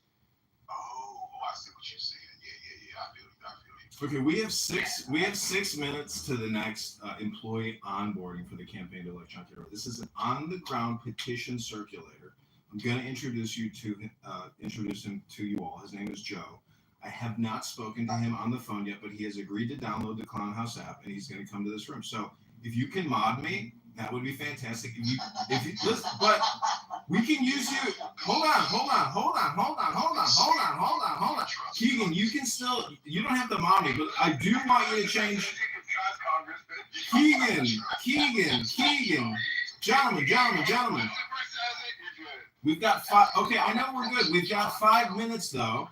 I want to, gentlemen. I want to curate the experience for the onboarding of this employee. So if we could change the title, and I'm going to change my PTR. Okay, here we go. I'm going to change the room title. I'm going to change my PTR. This is. Good decision making, buddy. This is a room reset. I think we've done enough accountability on this. By the way, that's a beautiful pitch you did. Your there's one more final thing I want to say about Brad S. This Irish. We should put pictures of us, our dog. In my opinion, John, I know that you want to do the campaign to elect candidate Congressman John Kitover. In my opinion, it should be elect candidate Congressman John Kitover 2026. Okay, go ahead and just update the room title to however you deem fit. No. This is not your room, John. Well, see, the thing is, you, as a green bean, that means you essentially have the supermod privilege. It doesn't really matter to me. What I want to try to do here is make this a welcoming and comfortable experience as a new onboarding experience for this, for Joe. So the whole point is to depolarize from the gossip and the drama swirling that happens on this app. And then I just want to say one more thing about Brad S. and this controversy that you've been listening to. Look at my PTR. I just updated it. That is a private video which has been recorded with a major broadcast network. And they went bananas because we did it live and they didn't know I was recording myself doing the interview. So yesterday they demanded that I make the video private or delete it. So I made it private, but in the chat you can watch a video which has been put to private on legal demand and notice from a major broadcasting network. Then the final thing is in my PTR you can see me. You can see my Army active duty badge with straw in their hair, dusty as could be. They look like Marty McFly, with their life preserver jackets on. And I was like, ¿Qué pasa? And they're like, necesito agua. They were like dying in the desert in these mountains that I was hiking in Fort Huachuca, Arizona.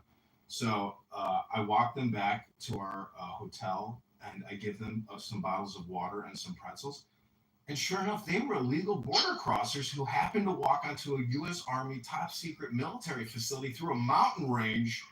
And, so I don't know what happened to those Hispanics. I didn't want to ruin their life because to me, they weren't carrying drugs. They nearly died. I was like, I don't want to ruin their day, man. I'm not calling the cops on these guys. That would be some bad karma. So I hate to admit as a candidate congressman that I may have released 2 illegal alien Mexicans who nearly died in the mountains into Arizona. I just wanted to admit that to everybody. What a story. I like it, dude. Hey, Keegan, we should have home do, man. Mine's a lot. Oh, okay, fair enough. Yeah. He took the 2 back to his hotel and got pretzels and water.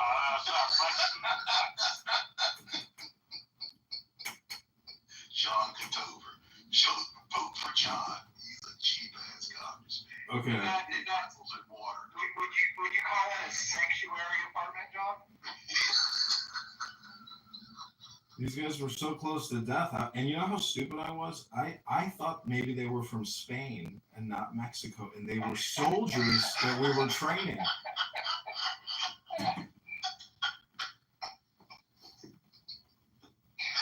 Because we had people from all around the world training on this facility. We had everybody. We were training Azerbaijanis. We were training Lithuanians. We were training people from South. The U.S. military trains the armies and the soldiers of all of our allied countries in all of our military facilities here. Everything we know, we teach them because they are our allies, and it's a network. It's a Walmart network.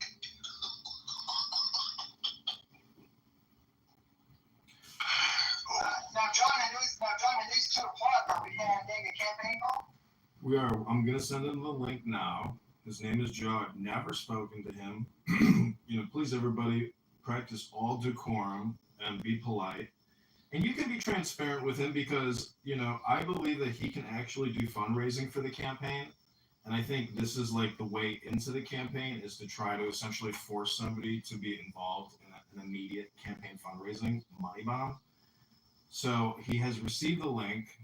That's my terrible website above with the clubhouse logo actually, and you can go to the blog section, and then the first post there's a link to the antidote. And I can post that as well. But if you do want to donate to this campaign, the money will be spent live. I will film a lot of these people doing circulation petitions, and I'll have them send in videos, come into clubhouse rooms, post on X. Like that's part of the job. They're also like a digital campaign content creator. So if you can't do the job, you can't do the job. But this is what we're asking people to do. And this guy said he wants to work now. So any man. Now, John, I don't want to cut you off, but so does he know if he has to be here at 2, or is this like at 2:15, or like? No, he knows. Right now, is what I'm saying. No, he knows. He's got the link. If he shows up, listen, this is what our last text messages are. But is he late? Is my question. So right now he's late. No, give the guy 5 minutes for God's sakes. He just got the message. He just got the text. You got to give him 5 minutes. That if you're on time, you're late. If you're 5 minutes early, you're on time. This is a show. This is a show over here, Keegan. I'm the one doing the production over here. Yeah, are you? Is this a racist thing? Is that what you're saying? Not at all. I'm just making the claim that this individual has already shown me a lack of. No, Keegan, this type of attitude I do not want in this room. You need positive vibrations with this young man. Please. Keegan, you're gonna take from your own room. Yeah, Keegan. The whole point of this is a freshman in college or a fresh, private in the Army. This is somebody coming into the campaign who has no idea that there's this entire, backdrop to the campaign. But he can help fundraise right now. Listen, I hate to quote Kanye West in Keegan's room, but I want to quote Kanye West because I went to a Kanye West concert, and my friend, I bought a CD, and in the dust jacket, I'll never forget the most insane quote I ever read by Kanye West. He said, "If you can't be used, you're useless." You're if you can't be used, you're useless. That's a direct quote from a dust jacket in a Kanye West album.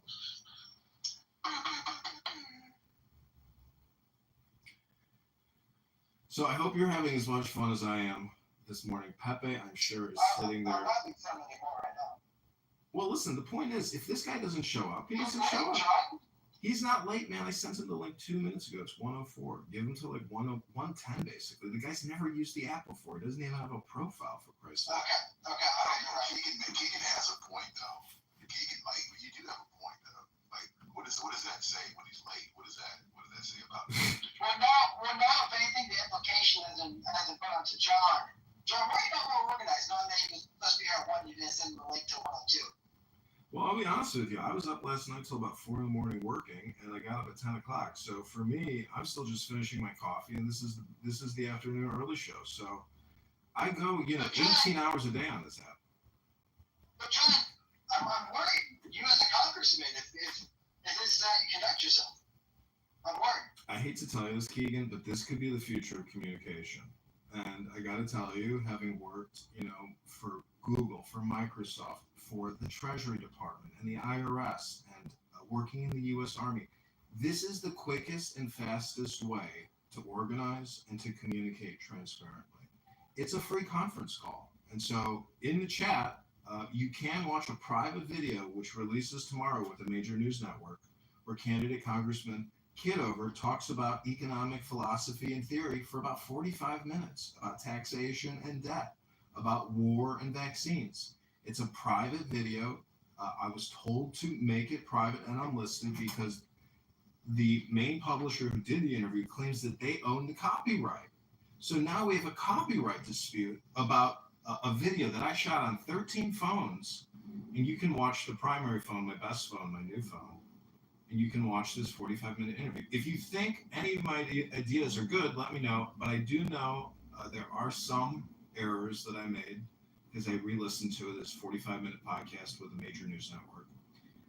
I may have said billions and not trillions, meaning that if we cut Medicare, Medicaid, we cut it by $1 trillion, not by 1 to 2 billion. I think I made a numbers mistake there in a segment. So anyways, I hope you're all enjoying this.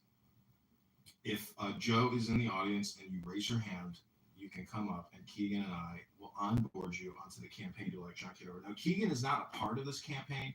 He's merely decided to co-host this event. This is as if he was doing a meet, like a signature, a petition, a luncheon or breakfast or dinner. He's hosting us. He's just the host.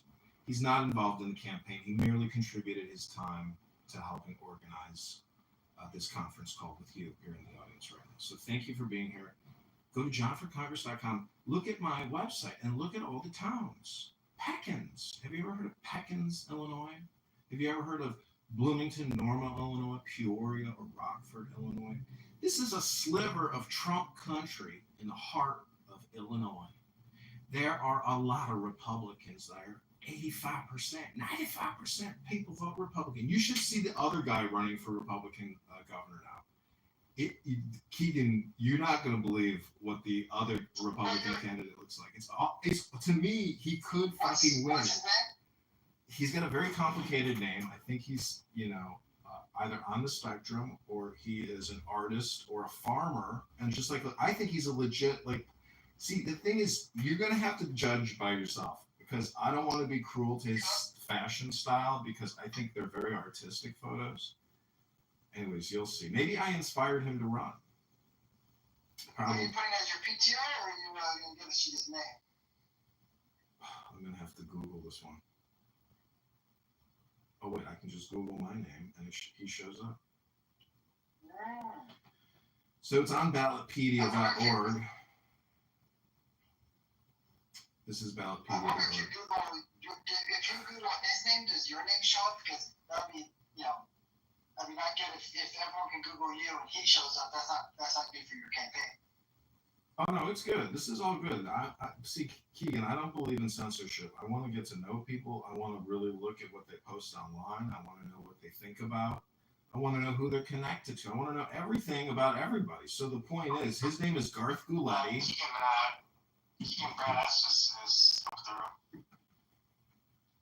Okay. That might be a response room to the campaign to elect candidate Congressman John Kitover. But David, thank you very little, as usual. Yeah. We don't do mistake, kick 'em. Go ahead, David. Tell us how to kick somebody. Oh, David got kicked. Who would have guessed? Okay, so No, I didn't kick him. You kicked him? Don't kick him. I didn't kick him. He left, or he moved. He moved himself to the audience. Don't kick anyone, John. I didn't kick anybody because I think David adds spice to the show. So, anyways, let me pin the link to this guy Garth Gouletti. If people in the audience would like to contact him and try to invite him to Clubhouse, please do so. His name is Garth Gouletti.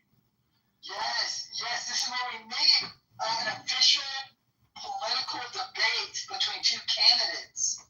I agree. Wow. I agree. I've been trying to get Scott Kent Jones. Wow, this individual. Look at those photos. What's the name of that movie with where he does the dance? Well, what about Darren the Hood and that's the only other Republican.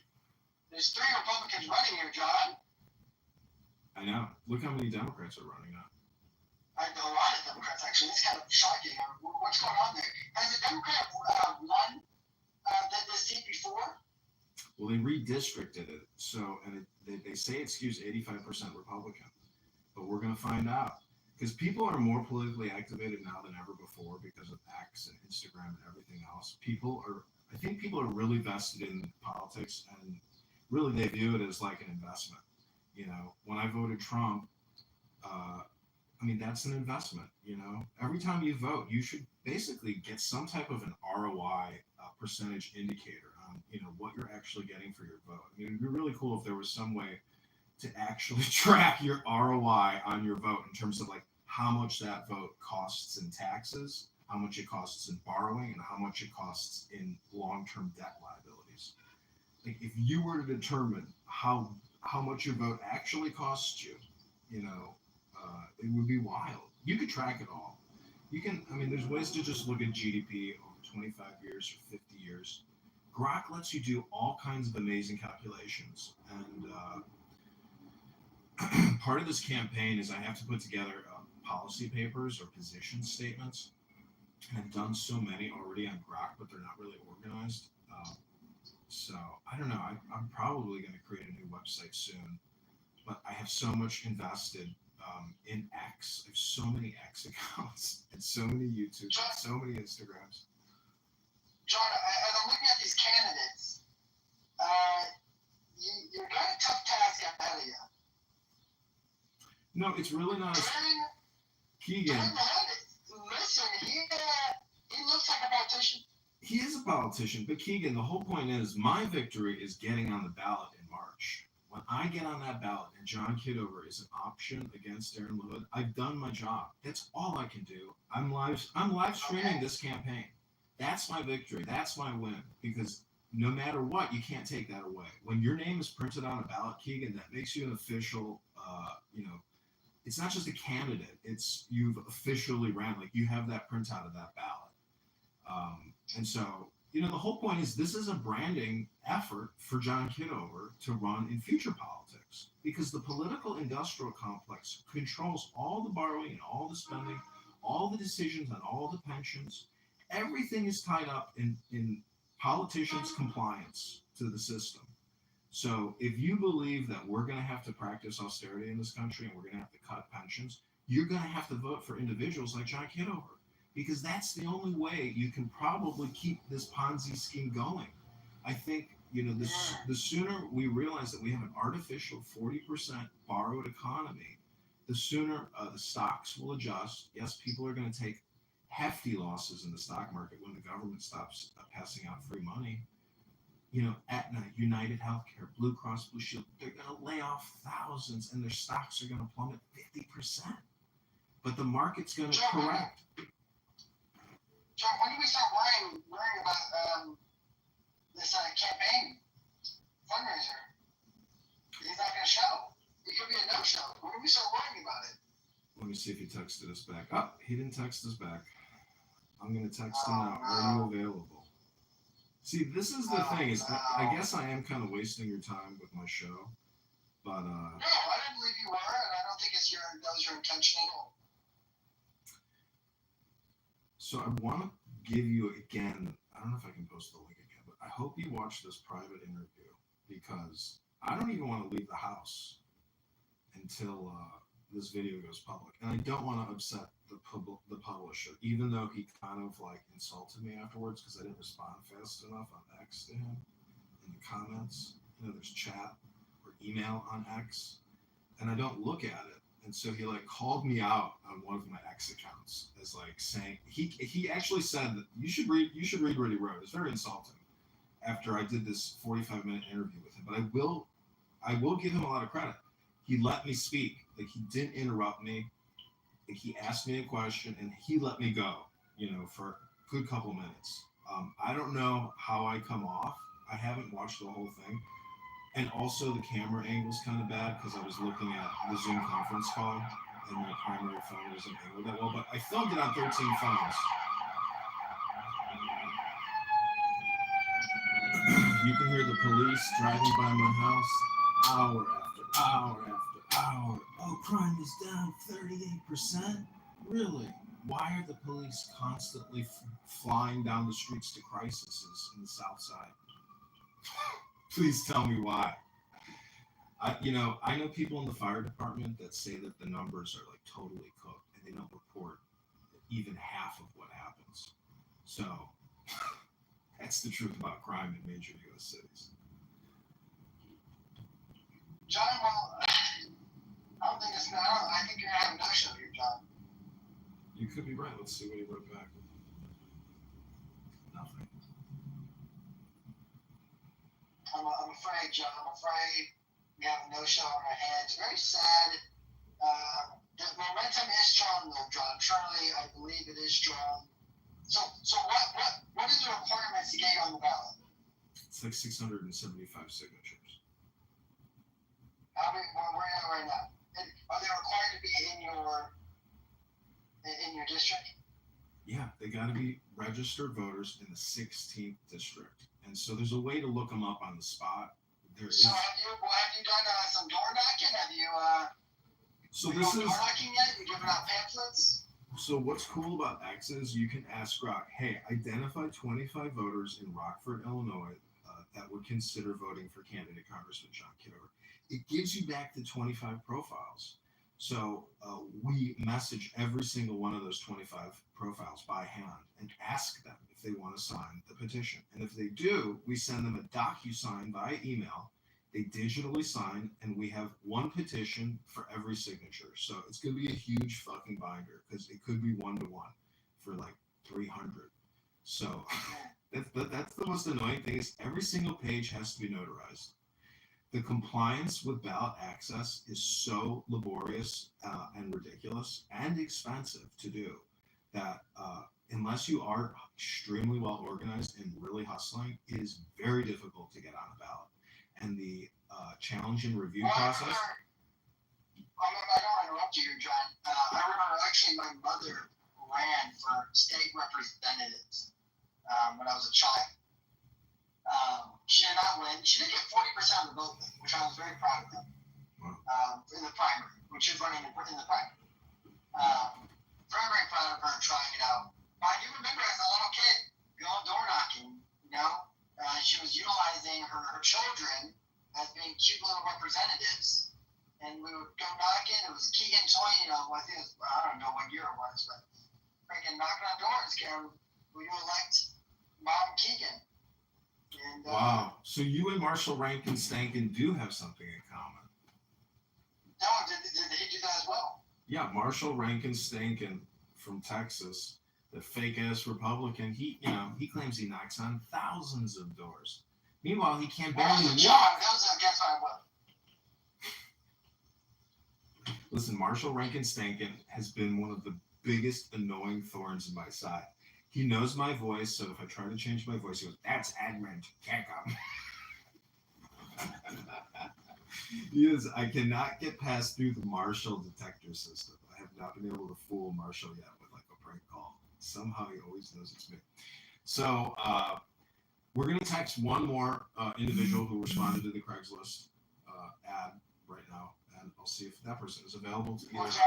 John, I'm going to take over the room. I do have to go, but good luck. Okay, thank you, Keegan. Thank you for hosting.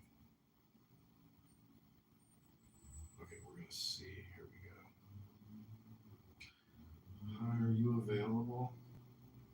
You know, I hope you guys don't mind, but I would like to force every single person who works on this campaign to come through Clubhouse.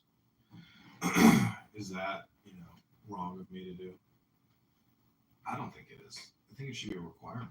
Because if you can't figure out how to come on Clubhouse and join this room, you're going to have a challenge getting signatures. And I got to tell you, people who respond to Craigslist ads, God bless them, they didn't go to Harvard Law, okay? Let's just put it that way.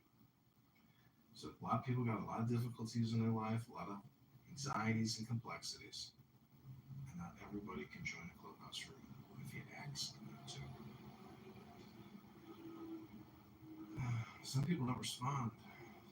There's a lot of spam, so it's like you can't waste a lot of time. I know that I'm gonna have to do the heavy lifting on these signatures like I did before.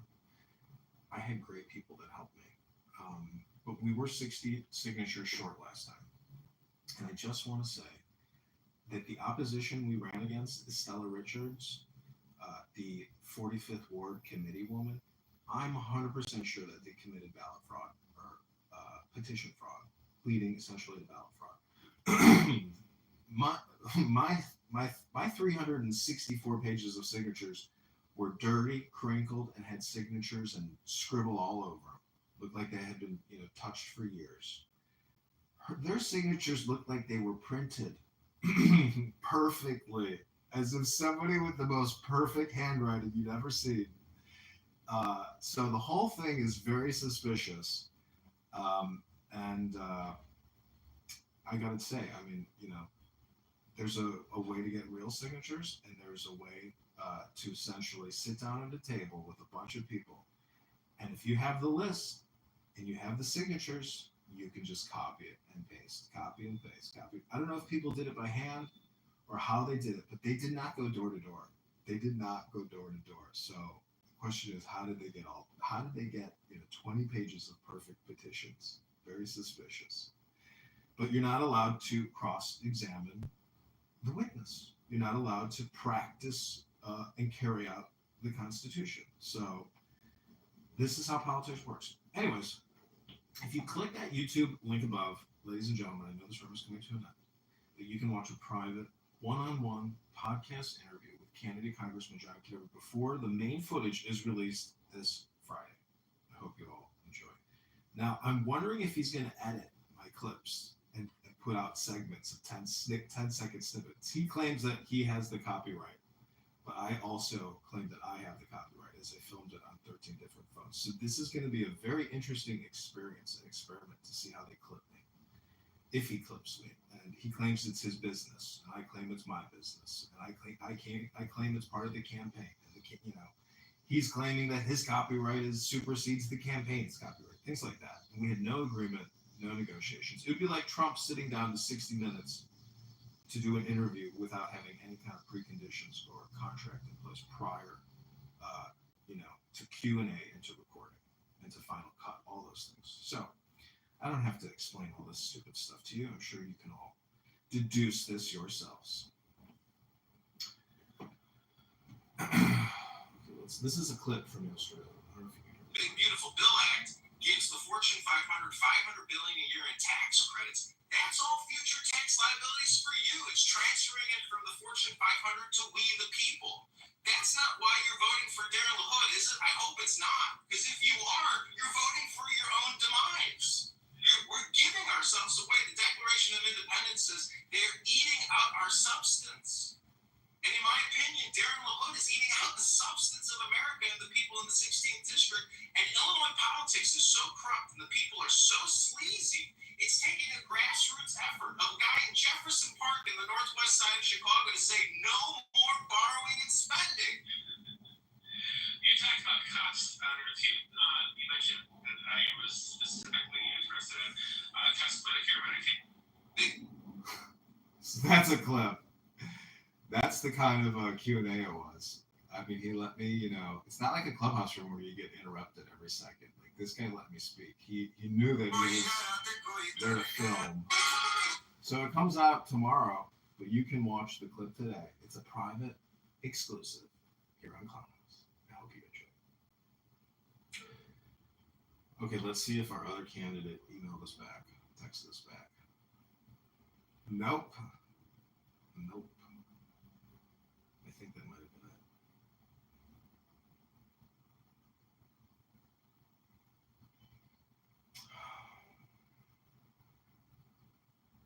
Yeah.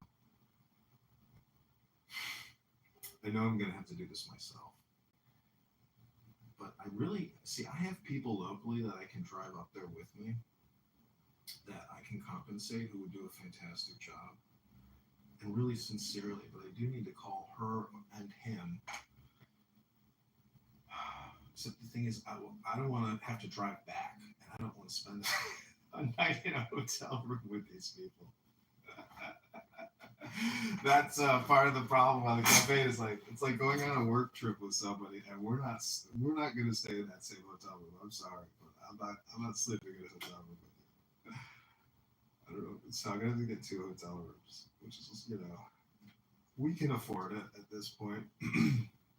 But we're going to hit Rockford first, and then we're going to go to Peoria. And those 2 towns should be enough to get us signatures. And I have to do this across a couple of weeks.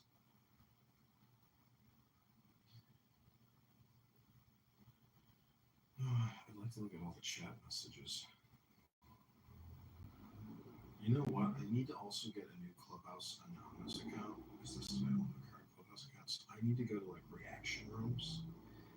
I'm going to have to do that probably. See, this is how I need to spend my time. I need to find people to get me signatures on the street. Okay, so we're going to create a new Clubhouse Anonymous Live. Here's the title. We'll just let this one sit for a minute. It's too much work right now. All right. Which phone am I going to put it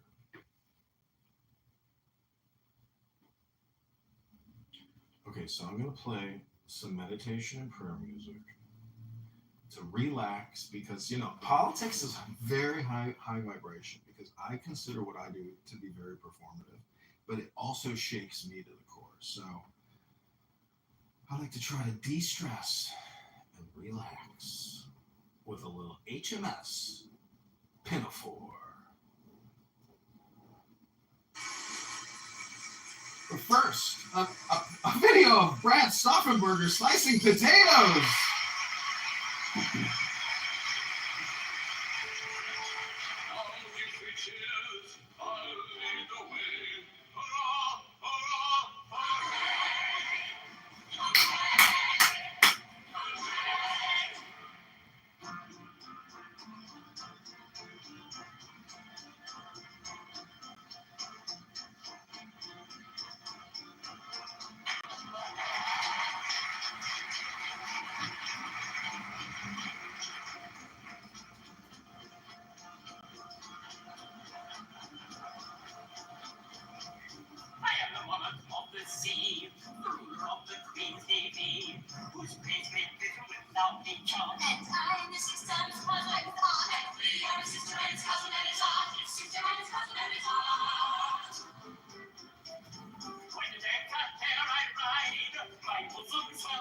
Okay, I'm gonna pause this because I think it could probably trigger a copyright warning.